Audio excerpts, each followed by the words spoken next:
I'm a day late this week. I said I was going to be doing the news on Tuesday, but today's Wednesday. There's a pretty good reason for that. I got back onto World of Warcraft and I actually got my monk to max level. I was able to get 7 levels in one day. That is the power of the War Mode 30% XP bonus that you can gain if you're on the Alliance side. And good thing for me, most of my current characters, even though I'm planning on faction changing a few of them, are currently Alliance. So I'm going to be able to power through a lot of these characters and get them to max level pretty quickly, I think. I'm going to try to get about 1 per day or 1 per 2 days. I think I have 7 or 8 left. So hopefully, here in the span of 2 or 3 weeks, I'll have everything maxed out and ready to go. So that is why you didn't get the WoW news yesterday and you're getting it today instead. So let's go ahead and jump in here. Obviously, I've missed a lot of news from the past WoW news to this one, but I am just going to jump back in, doing pretty much the past week's worth of news. So we're going to kick things off with our usual kind of announcements here. We've got new events for this week, the week of January 22nd. So we've got the beginning of Season 2. So this is supposed to bring the new Azerite gear and the new item level increase, the new raid, all that kind of good stuff. I was on for a little while yesterday, and I picked up some Azerite gear, and it didn't have the extra ring. So I'm not entirely sure why. I tried to look and see if maybe I was trying to get it too early, or maybe if the gear had to be a certain item level. I'm not sure. If you have gotten a new piece of gear with that new Azerite ring on it and it wasn't from a raid or a mythic, please let me know just to kind of confirm that you can get those from the emissaries and the world quests and stuff. But that was supposed to be coming, this week. So that's all up and running. Now you can finally make some progress on your characters with your item levels, and we could check out the new gear with the new rings and stuff. Also, we've got Mista Pandaria Time Walking. So remember, Time Walking is a great way to earn a lot of cosmetic and cool items by getting the Timed Warp badges for running old dungeons. This is going to scale the dungeon, or it'll scale you or the dungeon to match you. So it's going to be a challenge no matter what level you are. So definitely be sure to check that out if you've got the time. It's a good way to get a couple of pieces of gear if you have a fresh alt that just hit 120, or if you're in the process of leveling up and you just want to change a pace. So that's here as well. We've got new Mythic Plus affixes. So we've got Fortified, Bursting, Quaking, and Reaping as well. Reaping is the new affix that was added with patch 8.1. And then we've also got no news in here about our island expeditions, eh? Shame on you, Wowhead. All right, so next we're going to talk about a couple of hotfixes that popped up. So we have a hotfix to Titan Residuum.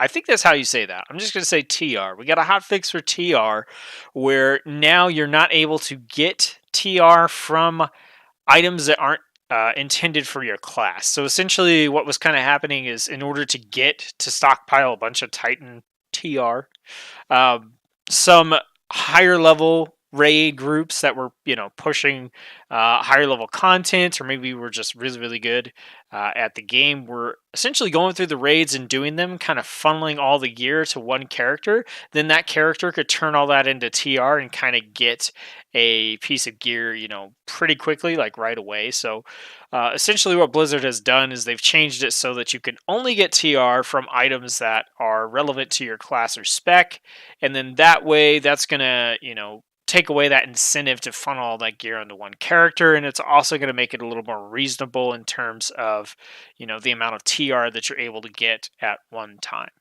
So that was a hotfix that came. The next one we have here is some hotfixes to potion cooldown and earth shapers in mythics, or mythic plus. So fortified and bolstering will no longer increase the health of the reaping ghosts. Potions that grant invisibility now place a 5-minute cooldown on other potion types, down from 10 minutes. And then the issue where Ventrico Earthshapers granted too much Mythic Keystone difficulty credit was fixed. So there's that. We've got our Season 2 survival guide video from Blizzard that came out. I'm kind of interested to see if this has been downvoted as much as the other ones were. Let's go ahead and check that out. Let's mute this, pop over to YouTube.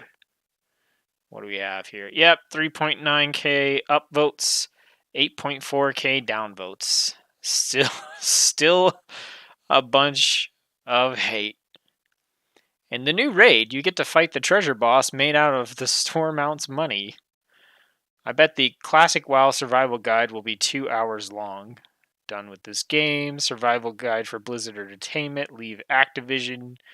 No point in. Yep. Still a bunch of hate. I don't think it's entirely unjustified. But, you know, we got the video about the survival guide for Season 2, just kind of letting you know what's changed and what hasn't changed from, 8.1 to now, and letting you know what's not coming in Season 2, what's actually coming in 8.1.5 as well.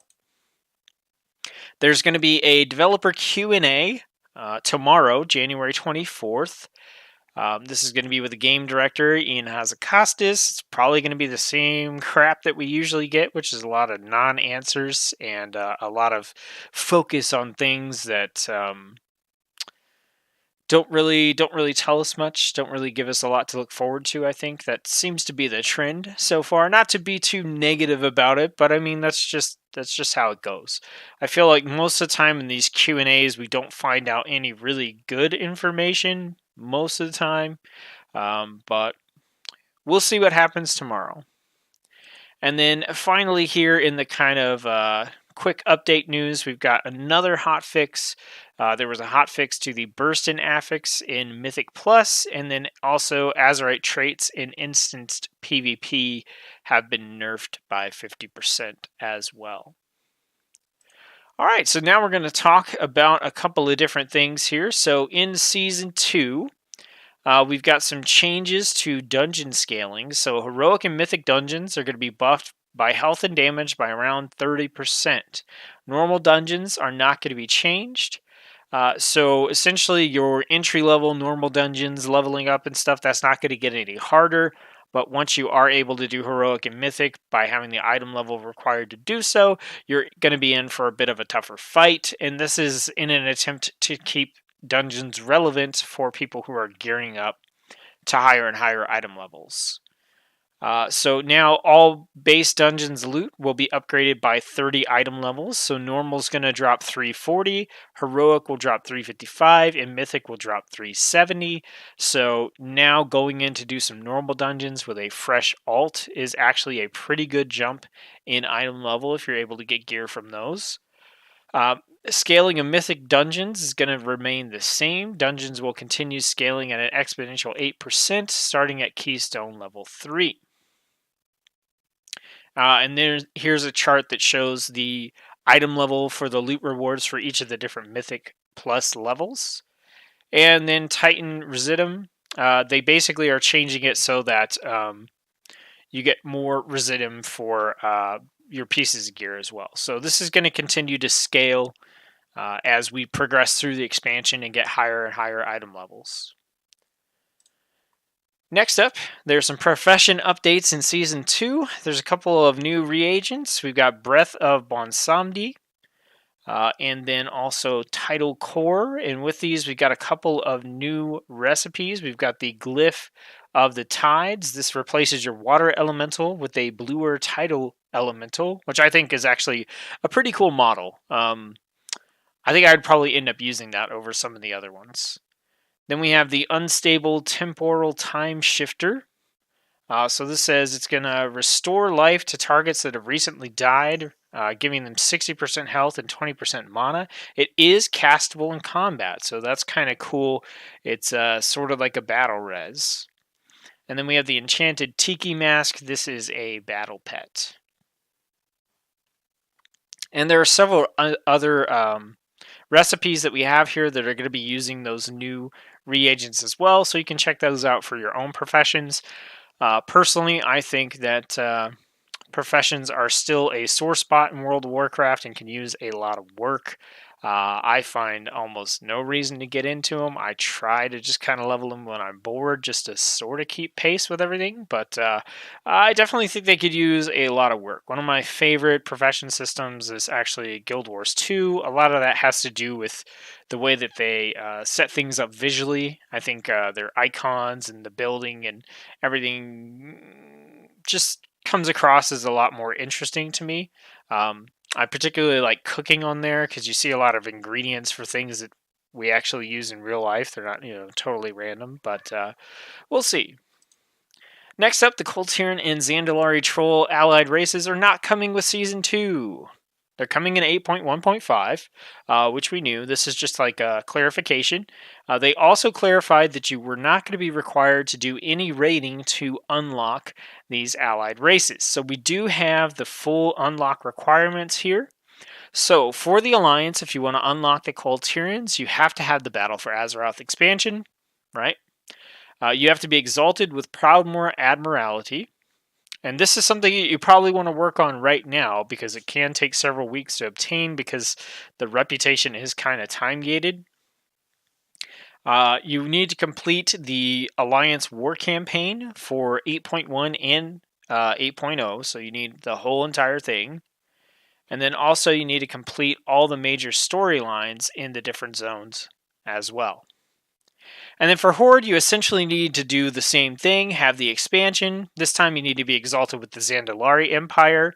You need to finish the Horde War Campaign for 8.0 and 8.1. And then you have to complete all the major story content for the Horde side as well.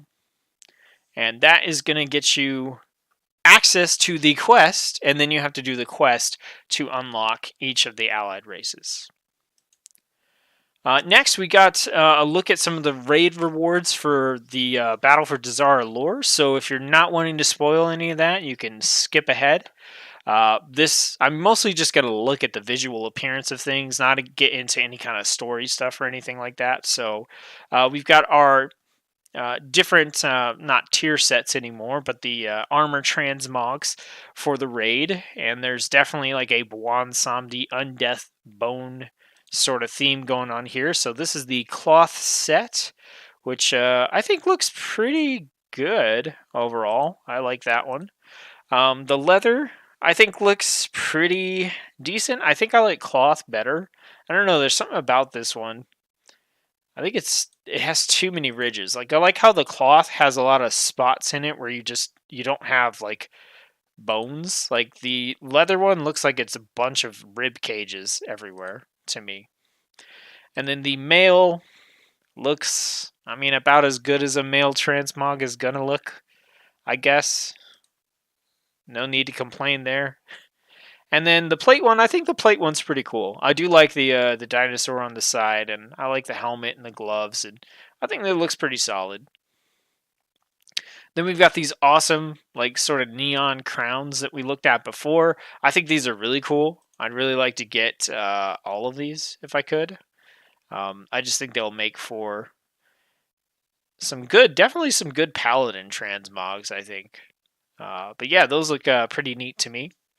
We got new weapons. We're not going to look at all these. I think we've seen most of these before in some of the other weekly WoW news. We got some different mounts here. So we got the Gmod mount, which is like a big mech. You get to use one of these in one of the Horde quests. It's pretty cool looking. We got a Pterodax. We got the cool Glacial Tidestorm sort of water elemental mount. And then we've got some battle pets as well. So we've got like a Kragwa frog. We've got a a thunder lizard, a little Pterodax, and then also the Tiki mask as well. And there's some titles we can get and stuff. But yeah, it looks okay. I think there are quite a few weapons and things like that look pretty interesting from this raid. I think that these crowns are super awesome. Like, normally I don't really care too much about touching the raid when it's actually released, but I don't know, these crowns are pretty cool. I might get in there and try to get some. And then finally, on the Season 2 changes, we have the Azerite gear changes. So we've got the 5th ring, an increase to stamina, and the different Azerite ring or Azerite necklace levels that you're going to need to unlock the different traits. So the 5th ring is going to be on virtually all high-end Azerite armor acquired during Season 2, but as far as I know, there's no, let's see, item level 370 or higher. Okay. So anything 370 or higher is going to have the 5th ring. So that's why I didn't have a 5th ring yesterday when I was trying things out. It's because the piece of Azerite gear that I got was not item level 370.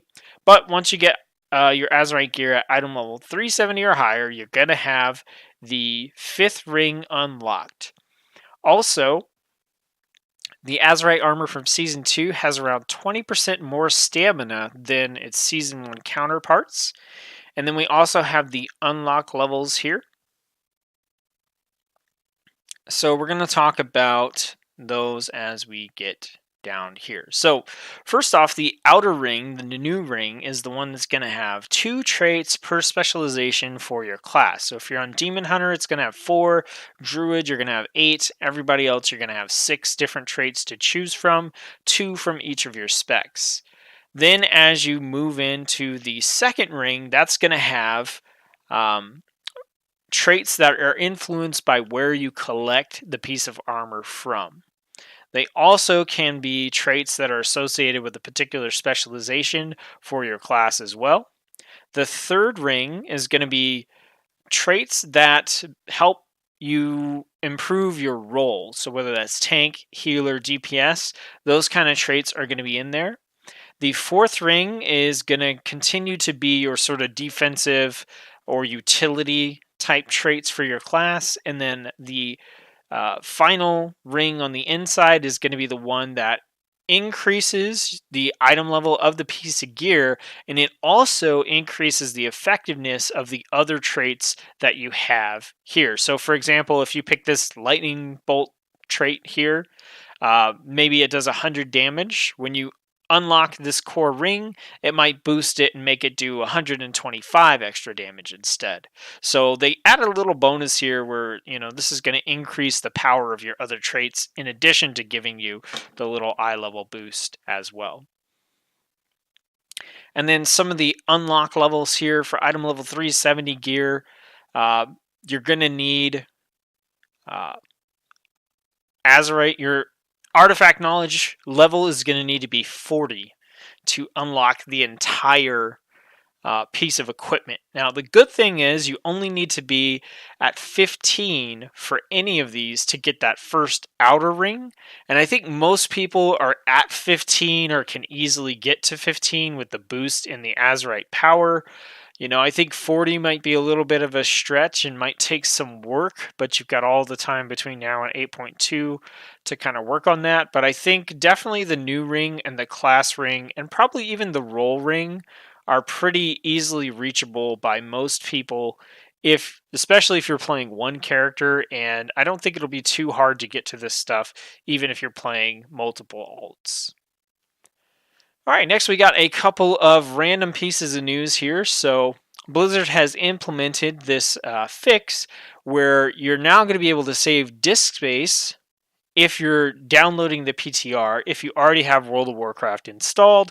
I thought this was a bit interesting bit of news. I usually do keep the PTR for a while installed so I can jump in, check out changes and that kind of stuff, especially when a new expansion is going to come out. And that was one of the sort of pain points there, was the fact that you would have to basically have 2 installs of WoW on your computer at all times. So I think this is a cool update, allowing you to reduce the amount of space that you need to have for the PTR if you already have WoW installed. Next, we've got 4 collectible books coming from Blizzard in fall 2019.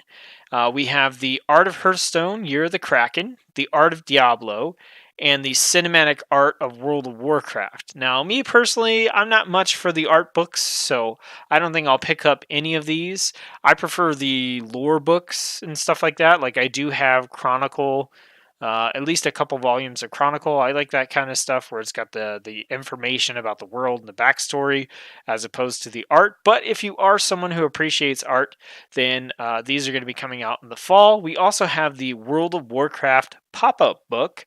So this is going to be they came out, I believe, with the Hearthstone pop-out book last year. So this one is going to be one for World of Warcraft as well. It should be pretty cool. I'll be interested to see how this one looks and what particular World of Warcraft style they go with for the book, or whether it has multiple different art styles in it. But yeah, these are coming in fall 2019. Might make for good Christmas gifts. Who knows? And then the final little thing here is the Burning Crusade expansion came out about 12 years ago. About 12 years and a week ago. And I left this towards the end because, if you've listened to me before, then you know that Burning Crusade is my favorite expansion for World of Warcraft, and it's where I made the most memories, and the majority of my really great memories are from Burning Crusade. Playing Burning Crusade is really what turned me into a World of Warcraft fan, and so this is pretty memorable. And this means that I've been playing World of Warcraft for like 13, maybe 14 years now. Because I started playing prior to Burning Crusade coming out. Because I remember pre-ordering the expansion, and it was right around the time of my birthday. My birthday is January 21st, so I was working night crew at a grocery store at the time, and all I did was go to work, come home, and play WoW. So I was living the nerd life. But yeah, so 12 years since Burning Crusade. It's kind of crazy to think about. All right, well, that's going to be it for the weekly news. I know most of you are going to be seeing this on YouTube because I'm streaming it on Twitch now instead, and most people don't have the notifications going for Twitch right now. So, if you haven't already come to follow me on Twitch, and you want to keep up with Weekly WoW News, you want to be able to see it when it's actually live being broadcasted, and put your questions at the end, because I always answer questions at the end of the WoW News.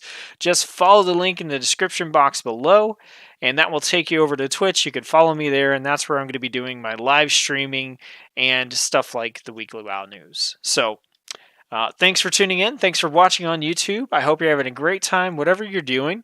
Like the video if you liked it. Check out some other videos and subscribe if you haven't and you like my content. And as always, I'll see you on the next video.